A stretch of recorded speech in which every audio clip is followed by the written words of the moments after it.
सर्वेश कुमार। और आज जो टॉपिक हम डिस्कस करने जा रहे हैं वो टॉपिक है डाल्टन्स एटॉमिक थ्योरी। ठीक, डाल्टन्स की एटॉमिक थ्योरी ओल्ड टाइम पे केमिस्ट्री के लिए बहुत ज़्यादा इम्पोर्टेंट थी, बिकॉज इस थ्योरी से हम सारे laws of chemical combination explain कर सकते थे और स्ट्रक्चर ऑफ मैटर को बहुत इजीली एक्सप्लेन कर सकते थे। ठीक, तो ये थ्योरी 1808 में डाल्टन ने दिया था। इस थ्योरी के कुछ मेन पॉइंट्स इस तरीके से। ठीक, first, matter is made up of extremely small individual particles called atom. तो पहला पॉइंट क्या है डाल्टन के अकॉर्डिंग, सारे के सारे मैटर बहुत स्मॉल इंडिविजुअल पार्टिकल से मिलकर बने हैं। इंडिविजुअल का मतलब क्या है, जिन्हें हम ब्रेक नहीं कर सकते हैं, और उन पार्टिकल्स को हम बोलते हैं एटम्स। ठीक, तो ये डाल्टन के अकॉर्डिंग था। उस टाइम पे इतना टेक्नोलॉजी डेवलप नहीं था जिससे हम ये आइडेंटिफाई कर पाते कि एटम को हम डिवाइड कर सकते हैं।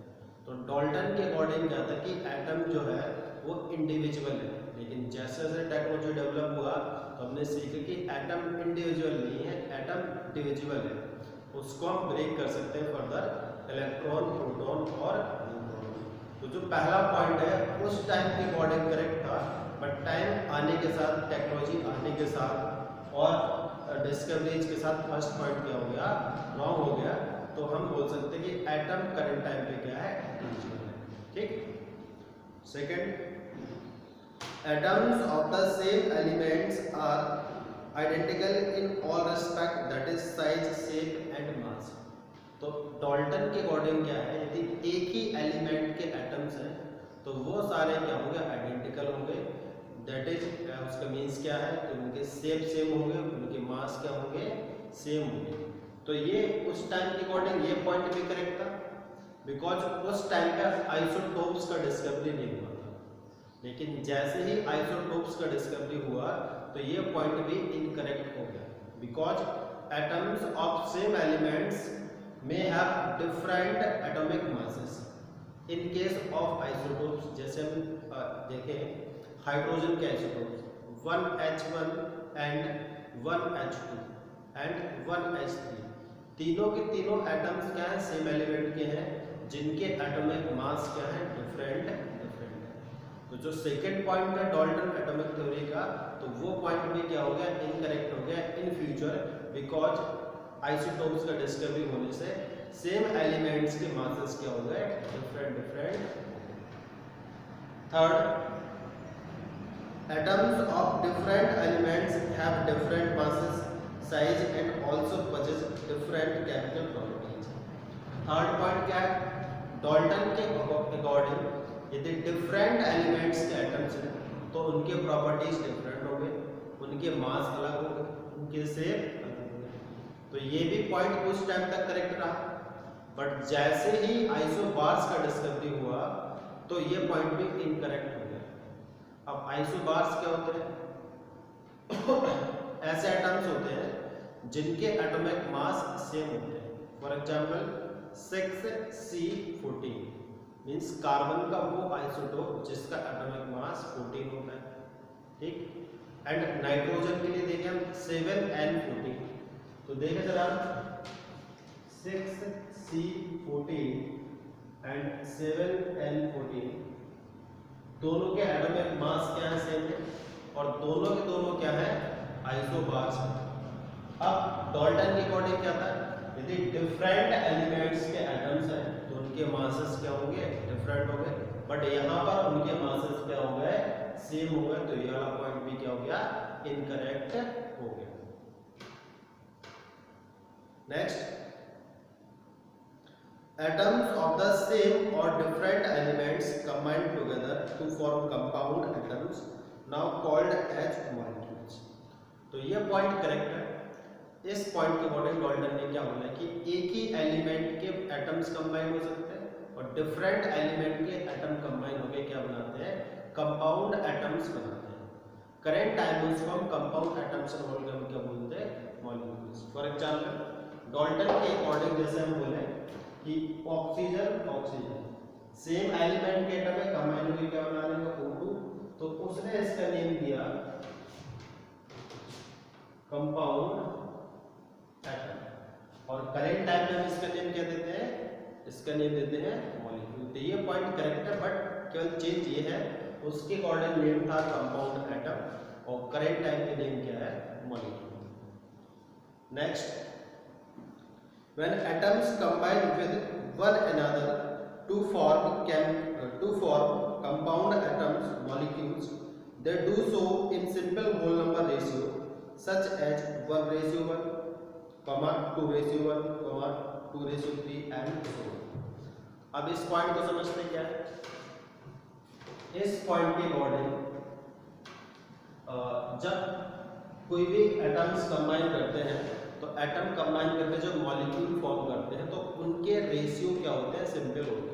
फॉर एग्जाम्पल देखते हैं, जैसे मैं सपोज करो फॉर्मूला डेवलप करना, कार्बन ऑक्सीजन के लिए फॉर्मूला क्या डेवलप होगा, कार्बन का वैलेंसी 4, ऑक्सीजन का 2, क्रॉस मल्टीप्लाई करेंगे आपका C2O4।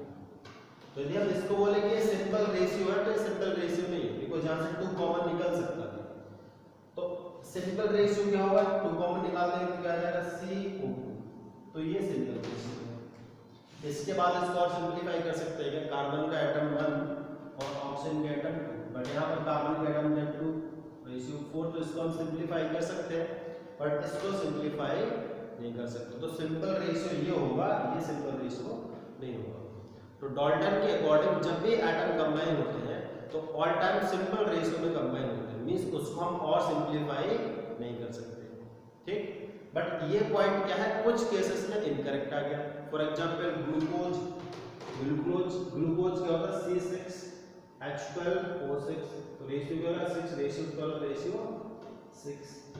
तो ग्लूकोज का फॉर्मूला C6H12O6 और उसमें एटम्स का रेशियो क्या है 6:12:6। यदि इसको हम सिंपलीफाई करें तो क्या आ जाएगा 1:2:1 और फॉर्मूला क्या आ जाएगा CH2O। तो ये डिफरेंट कंपाउंड को रिप्रेजेंट करेगा, इसको बोलते हैं हम फॉर्मेल्डिहाइड, ठीक। तो पॉइंट क्या है कि कुछ केसेस में एटम जब कंबाइन करते हैं तो उनका रेशियो सिंपल होता है, कुछ केसेस में रेशियो सिंपल नहीं होता। तो इस पॉइंट को भी हम बोलेंगे ये पॉइंट क्या है, इनकरेक्ट। नेक्स्ट देखते हैं, atoms of two elements may combine in different ratio to form more than one compound. For example, sulfur combines with oxygen to form sulfur dioxide and sulfur trioxide, the combining ratio being 1:2 and 1:3। तो इस point का मतलब क्या है कि ऐसा नहीं कि जब एटम्स कंबाइन करें 2 एलिमेंट्स के तो केवल एक ही रेशियो में कंबाइन करें और एक ही प्रोडक्ट हो जाए, वो 2 रेशियो में कंबाइन कर सकते हैं और मोर देन 1 प्रोडक्ट भी बना सकते हैं। फॉर एग्जांपल सल्फर और ऑक्सीजन एक बार SO2 बनाते हैं और एक बार क्या फॉर्म करते हैं SO3। SO2 क्या है सल्फर डाइऑक्साइड, SO3 क्या है सल्फर ट्राइऑक्साइड। यहाँ पर रेशियो क्या है 1:2, यहाँ पर रेशियो क्या है 1:3। तो ये पॉइंट क्या है डाल्टन एटॉमिक थ्योरी का correct point. Next, an atom is the smallest particle that takes part in a chemical reaction. In other words, whole atoms rather than fractions of atoms take part in a chemical reaction. तो Dalton के according क्या था, atom एक smallest portion है, particle है जो कि chemical reaction में पार्टिसिपेट करता है। और एटम जब भी केमिकल रिएक्शन में पार्टिसिपेट करता है तो atom as a whole chemical reaction में पार्टिसिपेट करता है, पूरा का पूरा एटम केमिकल रिएक्शन में पार्टिसिपेट करता है। ऐसा नहीं कि हाफ एटम पार्टिसिपेट करे और हाफ एटम पार्टिसिपेट न करे। तो ये पॉइंट क्या है, एकदम करेक्ट है।